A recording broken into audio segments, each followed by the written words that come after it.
Tomorrow morning, you're going to walk into a coffee shop. You're going to order an iced latte. You're going to tap your card, see $6 disappear, and not think about it again. But here's what just happened. You paid $6 for a drink that contains about 38 cents of coffee beans, 40 cents of milk, and a 20-cent plastic cup.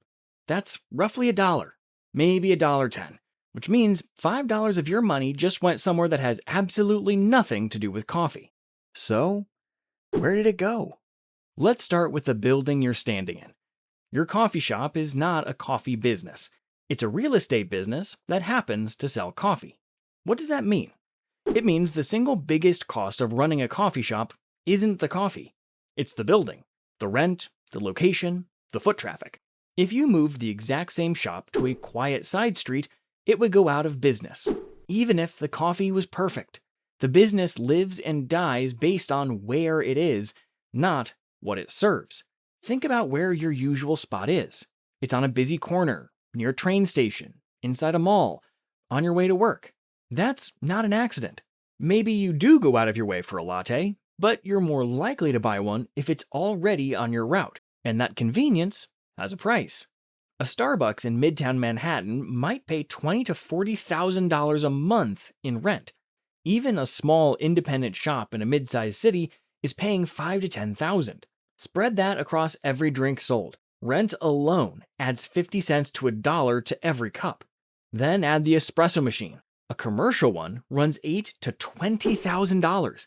Add electricity, water filtration, insurance, the credit card fee that just took 18 cents off your $6 tap. Before a single drop of coffee is poured, the shop has already spent more on existing than it spent serving you your white girl latte order. About $2.50 of your latte just went to keeping the lights on and the doors open in a location you chose because it was convenient. Add back the $1 of ingredients and roughly 75 cents for the barista who made it, and the shop's total cost to serve you that latte is somewhere around $4.25. On a $6 drink, their actual profit is about $1.75. So the 5-to-1 markup on ingredients? By the time you account for everything else, the shop is making less than $2. But here's where it gets really interesting. You didn't just order a latte. You ordered an oat milk latte with vanilla and an extra shot. That's $3 in extras on top of your $6 base, $9 total. Here's what those extras actually cost the shop. The extra espresso shot? About 18 cents. The pump of vanilla syrup? About 15 cents. The oat milk instead of regular? Roughly 25 cents more than the dairy. So your $3 in add-ons cost them about 60 cents.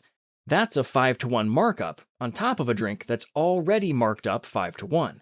This is where the coffee shops actually make their money. Not on the base latte, on the extras. The sweet, juicy extras. Every customization is an 80 to 90% margin item bolted on to an already high-margin drink. And the genius is, you asked for it. You're personalizing your drink, making it yours. But what you're really doing is voluntarily tripling the shop's profit margin. Anything for that morning caffeine fix, right? And there's another thing nobody thinks about. Why does an iced latte cost more than a hot one? It's the same espresso, the same milk. If anything, it should be cheaper because ice is just frozen water and it takes up half the cup. That's actually what one woman in Chicago thought too. In 2016, she sued Starbucks for $5 million, claiming a venti iced coffee advertised as 24 ounces only contained about 14 ounces of actual liquid. The rest was ice. The case was eventually dismissed, but she wasn't wrong about the math. The real reason iced costs more is everything around the ice. Plastic cups cost roughly double what paper cups cost. Straws, lids, and ice itself isn't free. Coffee shops either buy it in bulk or run commercial ice machines that use electricity and water all day. One Brooklyn coffee shop owner said his ice costs were one of his biggest surprises when he opened. He goes through more ice than coffee on a hot day. And if your iced latte uses cold brew instead of regular espresso, that concentrate took 12 to 24 hours to make instead of 2 minutes. It uses more beans per cup, ties up equipment, and requires staff to prep it the night before. So you're paying more for a drink that gives you less liquid, and most people never question it. But here's the part that should really make you think. None of this was normal 35 years ago. In the 1980s, a cup of coffee at a diner cost 50 to 70 cents. Even adjusting for inflation, that's maybe $1.50 in today's money. And nobody thought twice about it because coffee was a commodity. It was just coffee. Your grandpa would have a heart attack watching you pay $9 for oat milk and ice. Then, Starbucks happened. Starbucks didn't just sell expensive coffee. They redefined what coffee meant. They introduced something called the third place.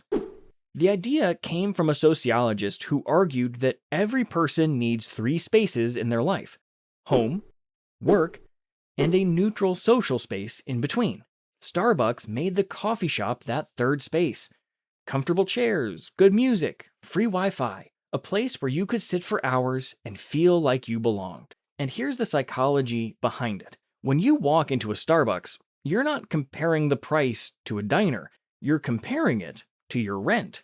$6 for 2 hours of air conditioning, Wi-Fi, and a comfortable seat in the middle of Manhattan? That suddenly feels like a bargain. The result was staggering. In the early 90s, almost nobody was paying more than $1 for coffee. It was diner coffee or nothing. By 2000, in the middle of the Starbucks boom, millions of Americans were happily paying $3, $4, $5 without blinking. Starbucks didn't respond to demand for expensive coffee. They created it, and every other coffee shop raised their prices to match.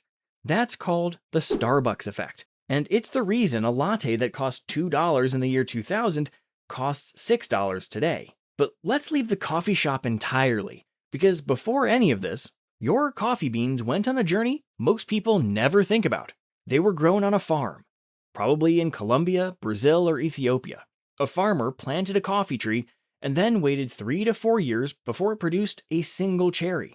Those cherries were hand-picked, dried, sorted, and milled, then packed into 60-kilogram jute bags and loaded onto a container ship. That ship crossed an ocean. The beans cleared customs, passed through an import broker, got loaded onto a truck, and arrived at a warehouse. Then a roaster bought those green beans at $3 to $6 a pound, roasted them, packaged them, and sold them to your coffee shop for $15 to $20 a pound. Every one of those steps, the exporter, the shipping company, the importer, the roaster, took their cut. But here's the part that should bother you. After every single hand that touched your coffee took their share, the person who actually grew it received somewhere between 4 cents and 40 cents for your $6 latte. 4 cents. Less than the plastic cup your drink came in. Less than the vanilla syrup pumped into it. Less than the credit card fee when you tapped your phone. The global coffee industry is worth over $250 billion a year. And the people who grew the coffee, the ones who planted the tree, waited 4 years, and picked the cherries by hand, are on average the poorest people in the entire chain. A coffee farmer in Ethiopia might earn $2 for a full day of picking. You just spent 3 times that on a drink you'll finish in 20 minutes. So, is your iced latte overpriced? The ingredients cost $1. The rent costs more than the coffee. The add-ons you chose have a higher markup than the drink itself. Half the cup is ice. The beans crossed an ocean, and the person who grew them will never earn in a day what you just spent without thinking. Tomorrow morning, you'll walk in and tap your card again. $6. Maybe $9 with the extras. And now you know where all of it goes. The rent, the labor, the ice machine, the roaster, the container ship. Every dollar accounted for. Every dollar except for 4 cents that goes to the person who grew it. That's the part you'll think about tomorrow.